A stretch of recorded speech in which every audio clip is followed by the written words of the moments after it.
guys, no, i-share ko na naman sa inyo yung regarding sa mga demons or evil spirits. Ano nga ba ang ibig sabihin, kahulugan ng demons, or ano-ano nga ba yung mga kakayahan nila or power nila na pwedeng makapagbigay pinsala para sa atin na mga God believers or mga Christians. Ano nga ba yung purpose ng mga demons na to, guys? Kung bakit sila kung bakit tinitreten nila tayo, guys. Ang purpose talaga nila, guys, kasi katulad sa atin talaga mga God believers, no, para sa mga Christians ito, talagang tayo ang punteriya ng mga demons na to, guys, or mga evil spirits. Bakit nga ba nila bakit nga ba sila nagpupursige na sirain tayo, guys, or magbigay ng pinsala sa buhay natin?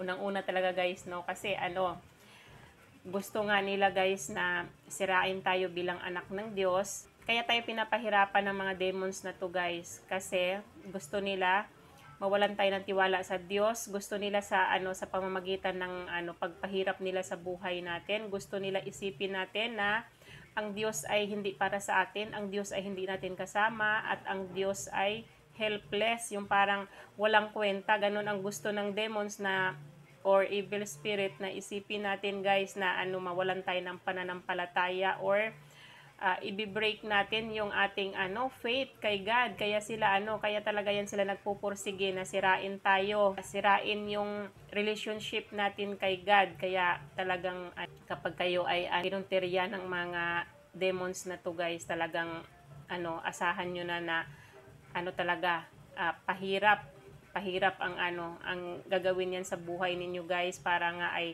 magdusa kayo, para ay maghirap kayo, para ay ipamukha sa inyo, guys, na na hindi kayo anak ng Diyos, na ang Diyos ay hindi ninyo kasama. Yun yung nila, purpose nila kung bakit kung bakit nga pinupunteriya nila yung mga God believers or mga Christians.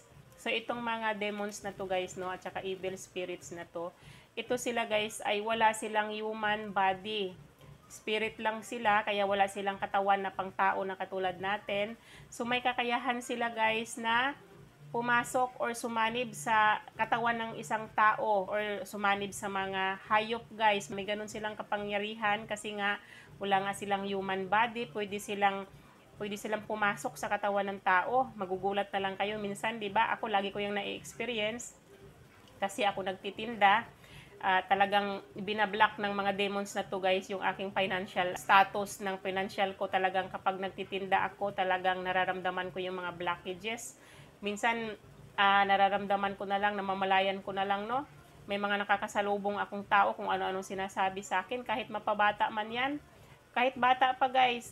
Kaya nararamdaman ko talaga na demon possessed sila. May parang may demon sa nila, sa loob ng katawan nila, kasi kahit bata na maliit pa, yung batang parang walang muwang, nakakapagsalita ng ng hindi dapat nila masasabi. Kaya talagang doon ko talaga napatunayan na mga demons na to kayang pumasok sa katawan ng tao, mapabata man yan at saka matanda. At saka itong mga demons na to, guys, no, kasi nga kaya nilang pumasok sa katawan ng mga hayop, insekto na yan. Nakakapasok sila sa loob ng tahanan ng mga Christians nang hindi na kailangang pumasok sa pintuan. Kasi nga pwede silang pumasok sa katawan ng mga insekto or mga hayop na yan. Kaya talagang posible na makakapasok sila sa tahanan ninyo nang hindi na kailangang dumaan sa pintuan. Kaya be aware, guys, kasi nga totoo itong na to, guys, 'di ba? Talagang nagbibigay sila ng pinsala sa mga Christian or mga God believers. Kaya pinaalala nga sa atin, 'di ba? Pinapalala sa atin ni Peter sa 1 Peter chapter 5 verse 8 to 9. Be alert and of sober mind. Your enemy the devil prowls around like a roaring lion, looking for someone to devour. Resist him, standing firm in the faith, because you know that the family of believers throughout this world is undergoing the same kinds of sufferings, 'di ba? Paalala sa atin ito, galing kay God, sinulat ni Peter na kailangan maging alerto tayo kasi yung ating kaaway nga, yung devil, mga demons na yan, guys, nasa paligid lang yan. Nagmamasid sa atin, naghahanap kung sinong aatakihin nila, mga God believers na pwede nilang atakihin. 'Diba? Inihahalin tulad sila sa isang roaring lion. Kaya ang dapat nating gawin guys, no? Standing firm in the faith daw. Kailangan matibay yung pananampalataya natin sa Diyos Ama na makapangyarihan sa lahat para hindi tayo mapinsala nitong devil at saka demons niya, 'di ba? Kasi talagang aasahan natin na tayong mga God believers, tayong mga Christians talaga, pari-parihas ang dinadanas natin sa mundong ito, 'di ba? Talagang spiritual warfare ang mga dinadanas ng mga God believers sa mundong ito na nagawa ni Satan tsaka yung mga demons niya, 'di ba? Tapos guys, itong mga demons na to guys, no, kaya nilang mag-inflict ng mental sickness or mental disorder. Yun na yung magkakaroon kayo ng sakit sa pag-iisip. Gawa ng mga demons ito guys kasi may mga kakayahan silang ganon. 'Di ba? May kakayahan silang kontrolin yung pag-iisip natin or may kakayahan silang i-confuse tayo para ay kaya nga para malito tayo para tayo guys, mawala tayo sa katinuan. May mga ganun silang may ganun silang kakayahan. At saka may kakayahan din sila na mag-inflict ng physical infirmities. Ito na yung mga sakit guys. Pwede nila tayong pasukan ng mga sakit sa pamamagitan ng mga kinakain natin, 'di ba? Di natin alam na yung mga demon possessed na limbawa ay bumibili tayo ng mga pagkain sa tindahan. Na pala, may pinoproject na palang sakit sa atin, spirit of infirmities, 'di ba? Nagkakaroon tayo ng sakit sa loob ng katawan natin nang hindi natin alam na pala 'yon, in-inflict sa atin ng mga demons, mga devil na 'yan, 'di ba? May kakayahan silang ganun guys, kaya tayo mag-ingat-ingat tayo guys sa mga kinakain natin. Mag-ingat-ingat tayo sa mga taong hindi pa natin ganun kakilala dahil hindi natin alam, demon possessed pala sila. Tapos guys, may kakayahan dito mga demons na to na i-deform ang ating mga physical appearance natin guys. Pwede nilang i-deform yan. Kaya ako nga minsan nagigising na lang ako guys, magugulat ako. Yung mukha ko tabingi na, hindi na siya pantay. Minsan naman yung nguso ko tabingi din, hindi rin siya pantay. Talagang napatunayan ko yan na yung demons na yan, kung ano-anong kakayahan ang kaya nilang gawin guys. Kasi nga, ito sila may mga supernatural powers sila guys, kaya kaya nilang gawin yung mga bagay na nabanggit ko. At saka guys, may kakayahan din sila na mag-project ng blindness sa atin, o 'di ba? Gawin tayong blind, yung wala na tayong makita. May kakayahan silang ganon kasi nga may mga supernatural powers sila. Tapos may kakayahan din sila na mag-project sa atin ng mga erratic behavior. Pwede nilang baguhin yung pag-uugali natin guys.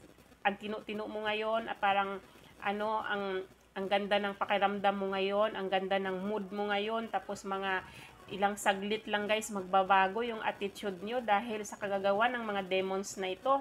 Ako ilang beses ko na yan naranasan na ang ganda ng mood ko ngayon, parang okay ako, tapos mamaya-maya parang nag-iiba yung ihip ng hangin, nag-iiba yung ugali ko. Parang ang dami ko ng bitterness sa buhay ko. Kaya talagang itong mga demons na to talaga guys, kaya nilang gawin yan na baguhin yung pag-uugali niyo sa halip na ang ganda ng mood nyo, ang ganda ng nyo, attitude nyo, kaya nilang baguhin yan. Kasi